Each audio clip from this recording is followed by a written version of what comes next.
There's a phrase you've probably said this week, maybe at work, maybe to a friend, maybe just quietly, to yourself. I have no choice. It feels true when you say it. It feels like relief, almost like putting something heavy down. But a man who was born a slave, who was beaten so badly he walked with a limp for the rest of his life, never once let himself say those words. Pause. His name was Epictetus, and what he understood about choice is the reason his teachings outlived an empire. Epictetus wasn't born free. He wasn't born into comfort or safety, or any of the things we assume a philosopher needs to think clearly. He was born into slavery in the 1st century, in a Roman territory that is now part of modern Turkey. His master, by most historical accounts, was cruel. One story, often repeated by later Stoic writers, says his leg was broken by his master, deliberately, and never healed properly. Epictetus is said to have simply remarked that if his master continued, the leg would break. And when it did, he showed no anger, no collapse, just the same calm observation he'd made moments before.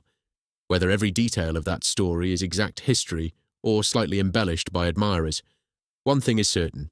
Epictetus lived through a level of powerlessness that most of us will never come close to. And it was precisely from that position, stripped of almost everything a person can be stripped of, that he built one of the most enduring ideas in Western philosophy. Here it is, stripped down to its simplest form. Epictetus taught that everything in life falls into one of two categories: things that are up to us and things that are not up to us. Not up to us, other people's opinions. The outcome of a job interview, whether someone stays or leaves. Illness, traffic, the economy, loss. Up to us, our judgments, our responses, what we choose to do next. That's it. That's the entire dividing line. And almost every unnecessary suffering in a human life, Epictetus argued, comes from confusing the two. Let's make this real. You lose a job.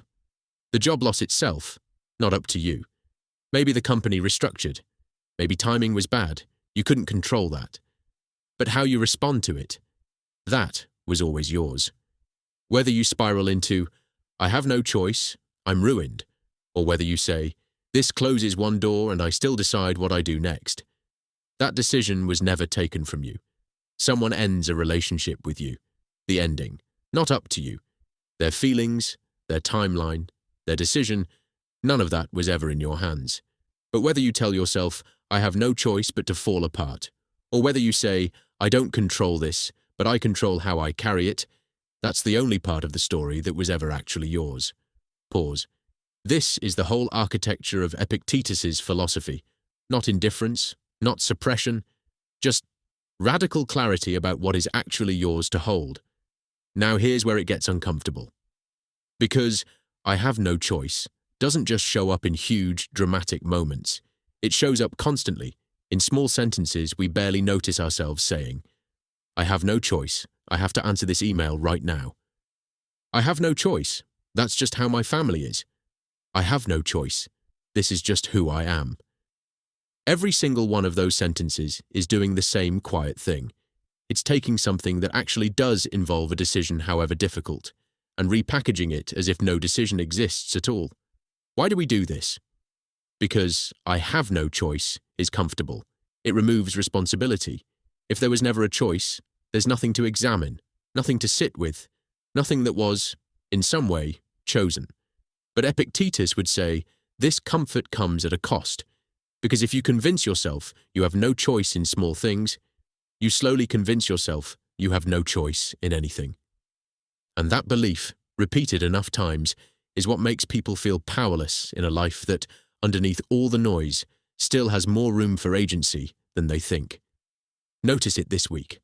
Just notice, not judge, every time the phrase, I have no choice, comes out of your mouth or crosses your mind. Pause. You'll likely be surprised how often it appears in places where a choice, however hard, was actually still there. So what do you do instead? Epictetus's students were taught a simple practice, and it still works, almost 2,000 years late. The next time you feel the words, I have no choice, rising up, pause, and replace them with a different sentence. I am choosing to.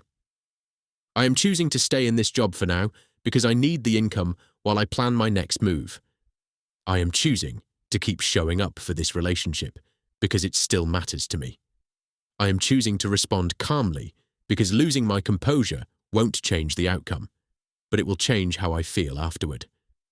Notice, this isn't about pretending everything is fine or that hard things aren't hard. It's about refusing to hand away the one part of the situation that was always, actually, yours. This single shift in language does something subtle but powerful. It moves you from victim of circumstance to author of your response, even in circumstances you never wanted and never chose. That's not comfort dressed up as philosophy. That's the actual mechanism Epictetus used to survive conditions most of us will never have to face. Here is the part of his teaching that tends to stay with people the longest. Epictetus said that a person can take your body, they can take your possessions, they can even take your freedom, as his master once took his. But there is one thing that cannot be taken. Not by force, not by loss, not by betrayal, not by any circumstance life puts in front of you. Your judgment, your choice of how to respond. That was true for a man who was enslaved and physically broken by the very people who owned him, which means the version of that sentence you tell yourself, "I have no choice," was never actually true, not for him. And if you look closely enough, not for you either. That's not a comforting thought. It's a demanding one, because it means you can no longer fully hide behind circumstance. But it's also, quietly, the most powerful thought available to you. This is the discipline Epictetus lived, not because life was ever easy for him, but because he understood the one thing no one could ever take. That's what this channel is built on.